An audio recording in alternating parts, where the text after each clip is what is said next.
and welcoming Mr. Toshitomo Matsui, Executive Vice President from Class NK, to join me and deliver his keynote address. Thank you.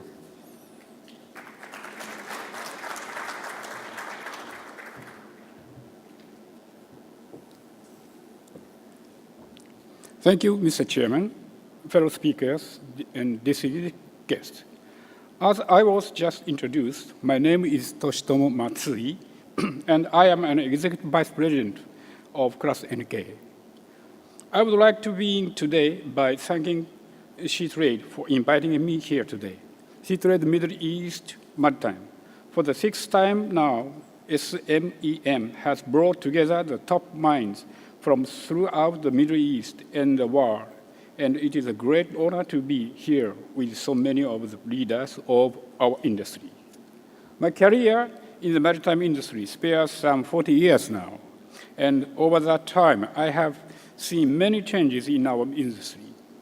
On the maritime side, I have seen the very worst recession, as well as the highest peaks, and I have seen my own organization, Class NK, grow to have more than 200 million gross tons on our register, or roughly 20% of the world fleet on our register. Yet, I believe that the greatest change have been in the offshore market. As someone who spent many years working both here in the Middle East and in Singapore, I have witnessed these changes firsthand. I remember with great pride when Class NK surveyed our very first submersible rig in the 1970s. And now, as we work on cutting-edge technologies like FLNG, I am truly amazed by how far the offshore industry has come.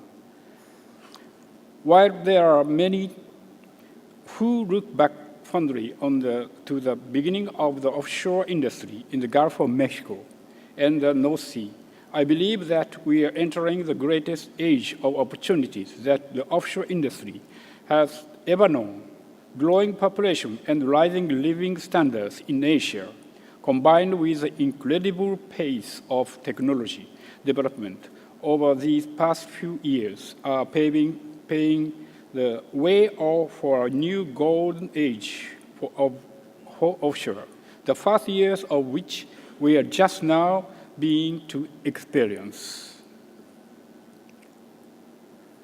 Today, I would like to take some time looking at the factors as well as some of the technologies that are making this golden age possible.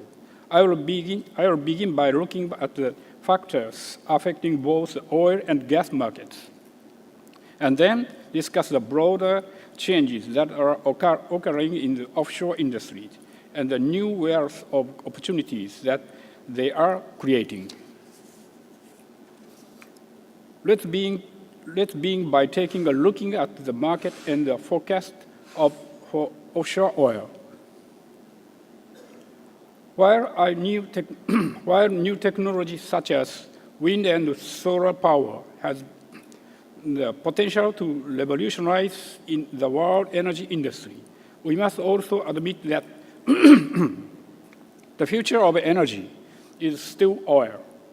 According to industry forecasts, including those from Exxon shown here, demand for oil will increase by roughly 25% over the next 3 decades, and oil will remain the world's leading energy source in 2040s. The reason for this dramatic increase is, as shown here on the right, the incredible growth of Asia. Growing populations and economies will make Asia the largest consumer of oil in the world. And the International Energy Agency now expects that by 2035, 90% of the Middle East oil exports will be headed for Asia. The future of oil is Asia, and the future of Asia is oil. So we have this incredible growth in demand over the next 30 years, but where will it come from? Conventional gas sources are already at or near the expected peaks. So this demand will need to be met by new sources of oil. This is made especially clear in the graph shown here on the right. Exploration and production outlays have remained at a high level, even as overall production has fallen in the first 5 years. There is no low-hanging fruit left, and the group who benefits the most from this situation is offshore industry. Now, one reason for E&P costs remaining so exploration and production costs remaining so high is that many new discoveries are now being made offshore, especially deep offshore. As you can see in these graphs here from Douglas Westwood, offshore production is expected to increase incredibly over the next 10 years, and the greatest part of this increase will come from deep offshore projects. Now it goes without saying that some of the greatest benefits of this shift will go to the offshore maritime industry. Deep offshore wells require not only massive investment in terms of drilling equipment, either rigs or drill ships, but also have far greater demand for offshore support vessels, including both AHTS and PSVs. The move to deep offshore will be a tremendous benefit to offshore vessels operators and should continue to drive demand in the years ahead. However, we are only at the beginning of the transition to deep offshore exploration. The current offshore boom is being driven not only by demand for resources, but also new technologies that is making new resources available. Shown here is the NK-class Chikyu, vessels Chikyu, our fifth-generation drill ship built Mitsui Engineering and Shipbuilding and outfitted by Mitsubishi Heavy Industries. In 2005, vessels like the one have made it possible to develop deep offshore projects like Brazil's pre-salt regions and are opening even greater frontiers in the maritime world. While the Chikyu has carried out drilling to resource discovery purposes off Sri Lanka and Kenya, it is the world's most advanced scientific drill ship.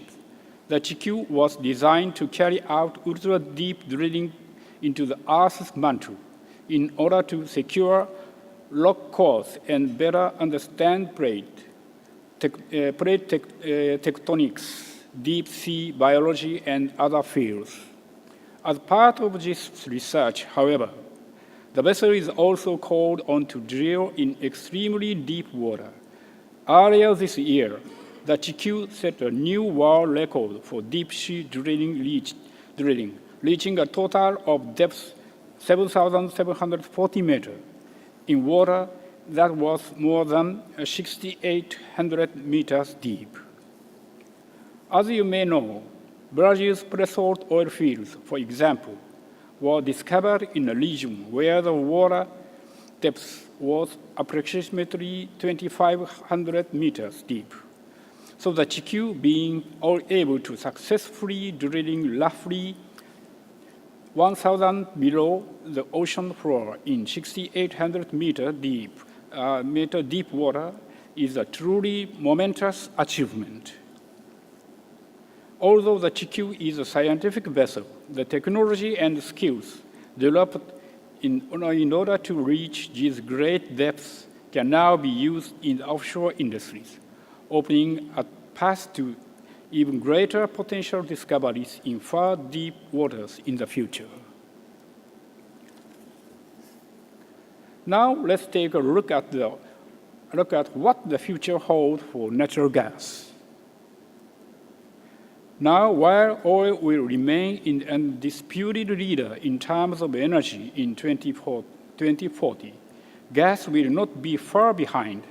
In fact, gas production is expected to increase at a far greater pace than oil, with demand growing by more than 50% over the next 30 years. By 2040, natural gas will supply a full 15% of global energy demand. While a large portion of this new gas production is expected to come from the onshore shale resources being developed in North America and other regions, just as with oil, Asia is the main market for gas in 2040. The future of the gas market is Asia. What is important to note is that roughly one-third of Asia's demand for gas is expected to be imported in the form of LNG. This is a massive amount, roughly 40 billion cubic feet a day, or be roughly equivalent in size to North America's entire gas production volume in 2040. The future is bright for LNG. Just as with the oil industry, a large portion of gas is expected to come from offshore sources, according to Douglas Westwood.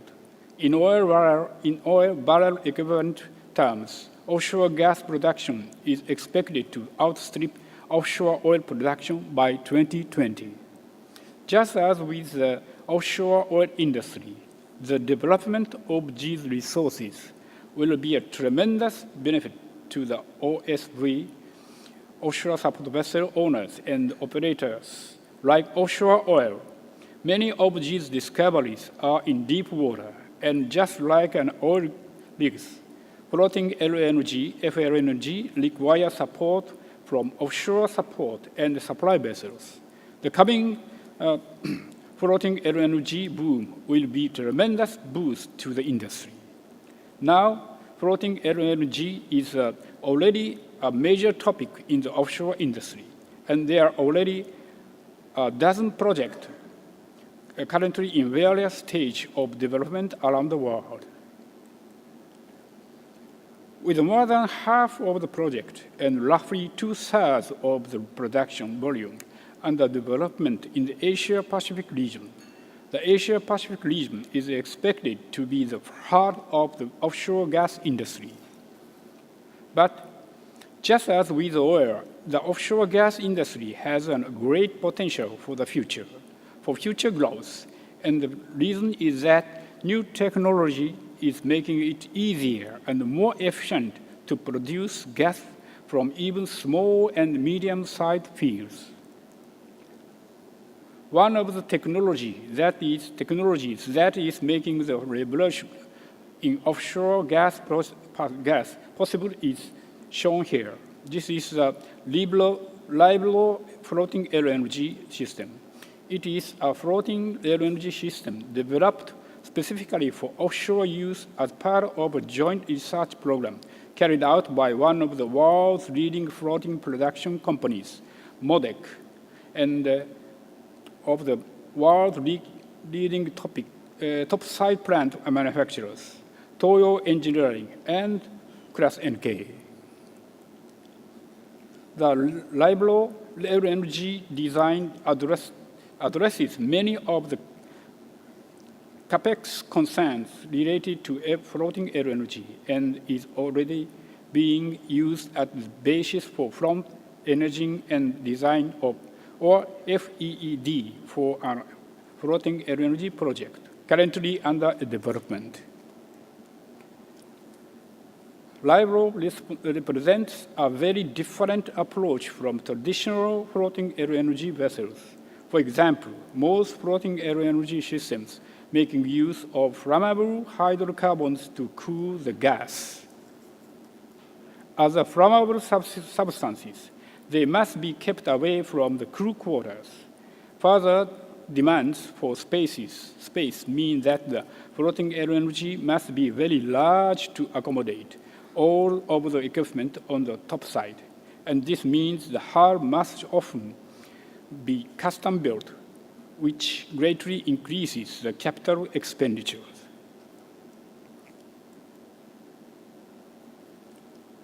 The Libro floating LNG, on the other hand, makes use of lithium bromide to pre-cool nitrogen and thus efficiently liquefy the gas.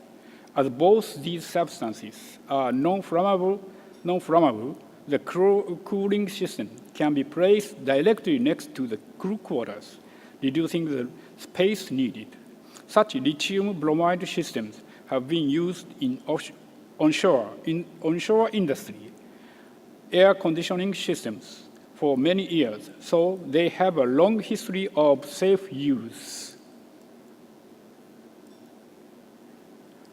Finally, unlike more traditional floating LNG design, the Libro floating LNG makes use of IHI's SPB tank design.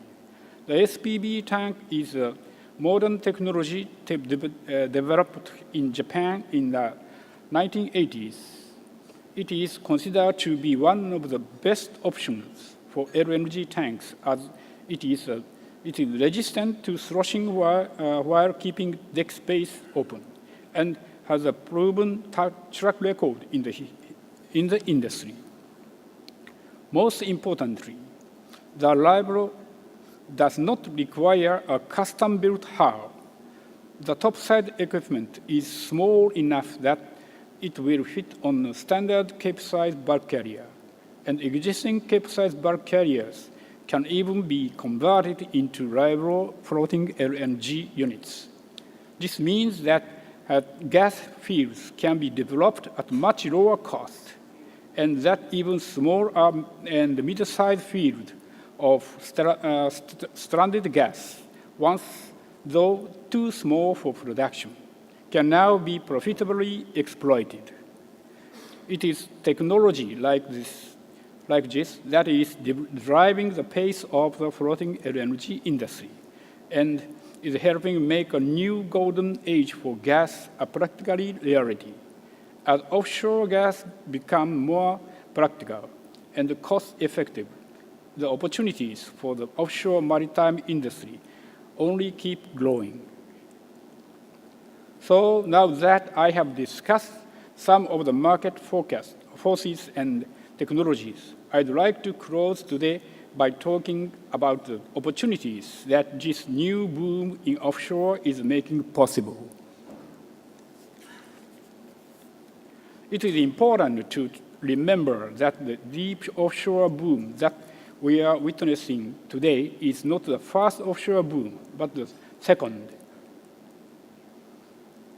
The first offshore boom began in the mid to late 1970s as a result of the oil crisis, including both rising prices and the desire of non-OPEC nations to secure their own independent oil sources. While this boom was large in terms of new rigs ordered, it was limited in scope, although offshore production would spread to the Middle East and Africa. It was the North Sea and Gulf of Mexico, where shallow oil was abundant, that saw the greatest benefit from this boom. In turn, much of the rig building and drilling technology became concentrated in these regions. In the second boom we are experiencing today, however, the industry today is very different.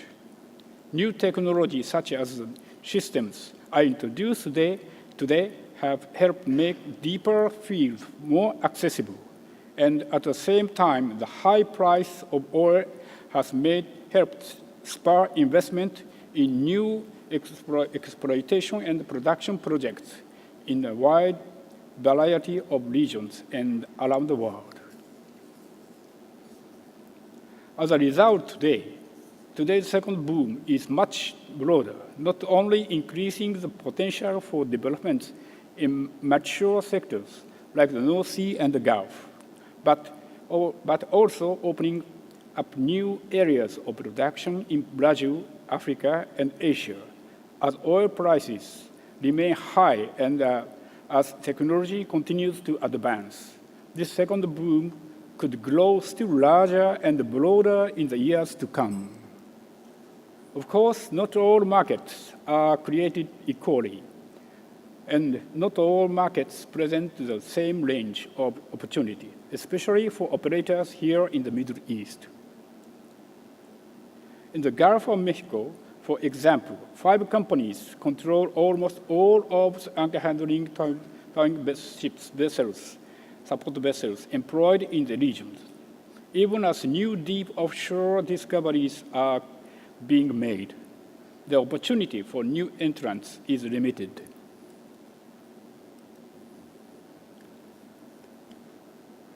In the North Sea, production has been steadily falling from a peak of roughly 6 million barrels a day, while new technology is leading to new discoveries in the North, as well as the Barents Sea.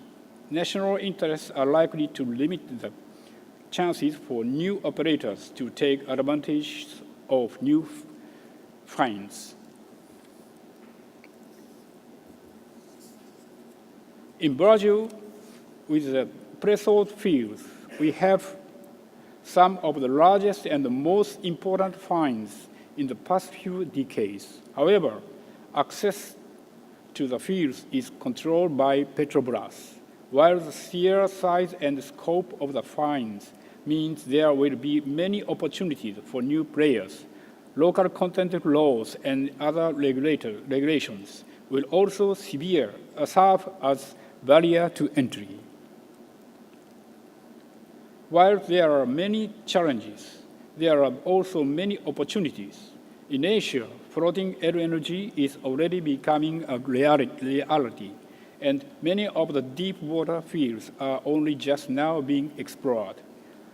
As the find spans across many countries, there is growing opportunity to participate for all sectors of the offshore industry from around the world. In Africa as well, new discoveries are being steadily made all along the western coast, and there is even hope for oil and gas of Kenya and other eastern states as well. And here in the Middle East, as some of my co-speakers will discuss later, there are incredible new opportunities arising in the Red and Caspian Seas as well. As the industry and the world continue to change around us, the future is bright for the offshore industry, and the future is bright for the greater Middle East.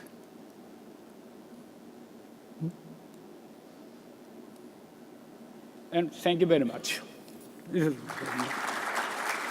Thank you.